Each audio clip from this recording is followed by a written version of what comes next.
اعوذ باللہ من الشیطان الرجیم بسم اللہ الرحمن الرحیم الحمد للہ الملک الحق المبین خالق السماوات والارضین والصلاة والسلام علی صاحب الدعوة النبویہ والعصمة الفاطمیہ والصولة الحیدریہ والحلم الحسنیہ والشجاعة الحسینیہ والعبادة السجادیہ والمعاصر الباقریہ والآثار الجعفریہ والعلوم الکاظمیہ والحجج الرضویہ والجود التقویہ والنقاوت النقویہ والحیبۃ العسکری والغیبۃ الالہ القائم بامر اللہ والانتر صلوات.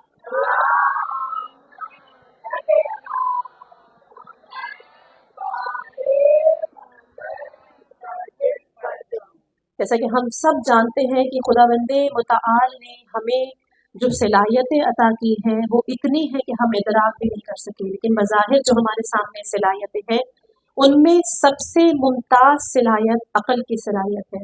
خدا نے ہمیں بولنے کی صلاحیت دی ہے، سننے کی، کھانے پینے کی، یہاں تک کہ جسم کے جو اندرونی اعضاء ہیں ان سب کی الگ الگ صلاحیت موجود ہے کہ جو کہ ہمارے ہاتھ میں نہیں ہے، وہ نیچرلی ہوتے ہیں، لیکن جو ہمارے ہاتھ میں ہے اس میں یہ عقل کی صلاحیت بھی ہے، کیونکہ خداوند متعال نے ہمیں جو ان پر افضلیت دی ہے حیوانوں پر، وہ اسی عقل کی بدولت ہے. اگر یہ عقل ہم میں نہ ہوتی تو ہم حیوانوں کے برابر ہی ہوتے، کیونکہ کھانے کی صلاحیت جو حیوانوں کو بھی ہے، پینے کی صلاحیت حیوانوں کو بھی ہے، چلنے پھرنے کی، ان کے پاس عقل نہیں ہے جس کی بنا پر ان کو خدا نے حیوان بنایا ہے، اور ہمیں اسی عقل کی وجہ سے ان حیوانوں پر امتیاز ہے. یہ قوت عقل دراصل ہمیں اس لیے دی گئی ہے کہ ہم غور و فکر سے کام لیں. آنے والے مومنات سے گزارش کروں گی کہ جہاں جگہ ملتی ہے آپ لوگ بیٹھ جائیے. میں محمد والے محمد الطر صلوات.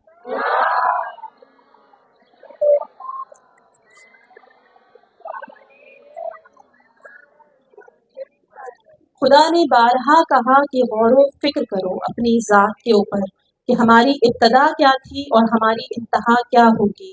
اسی طرح فکر کرو کہ خدا نے یہ جو کائنات ہمارے سامنے رکھی ہے، خدا نے ہمیں ہمارے لیے باقاعدہ کھانے پینے کی ایسی نعمات، اتنی قسموں کی نعمات دی ہے، آخر کیوں دی ہے؟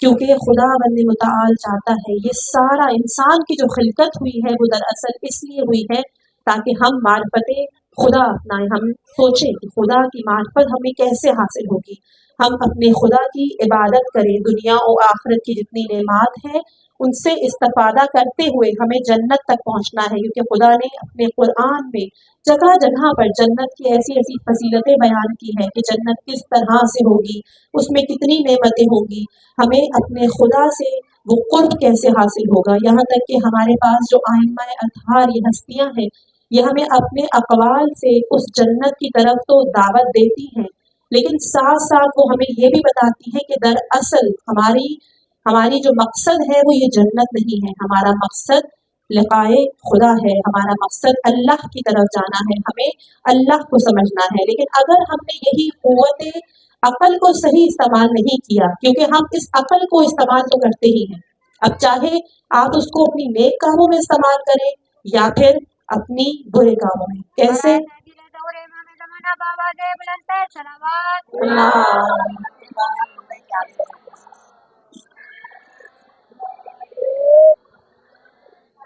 تمام مومنات سے گزارش کی جاتی ہے آگے آگے ہو جائے تاکہ پیچھے آنے والے آرام سے بیٹھ سکیں، تو ہلانگنے کی ضرورت نہ پڑے. پر محمد والے محمد الطر صلوات.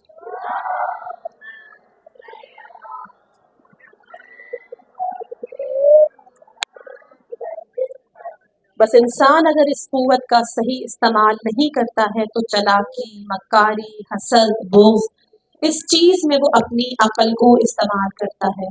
آپ اگر اپنے آپ کو دنیا میں اعمال سے معطل نہیں کریں گے، اپنے آپ کو خدا کے قرآن میں اور دعاؤں میں منور نہیں کریں گے، تو پھر آپ کا عقل یہاں لگے گا کہ میں چلاکی کیسے کروں، کیسے اپنی بہن کو اپنے سے نیچا دکھاؤں، اپنے باپ کے سامنے اس کی چیز چوری کروں. یعنی مختلف اس طرح کی خصلتیں ہیں گھر میں ہمارے، مختلف اس طرح ہوتا ہے. ساس بہو کے پیچھے پڑی ہے، بہو کو ساس سے مسئلہ ہے، پوتوں کو اپنی دادیوں سے مسئلہ ہے، نواسوں سے مسئلہ ہے. یہ سب ہمارے گھر کے مسئلات ہیں، اور ان مسئلوں میں جب پرابلمز ہوتی ہیں تو یوں ہی ہوتی ہے کہ انسان اپنی عقل کو ان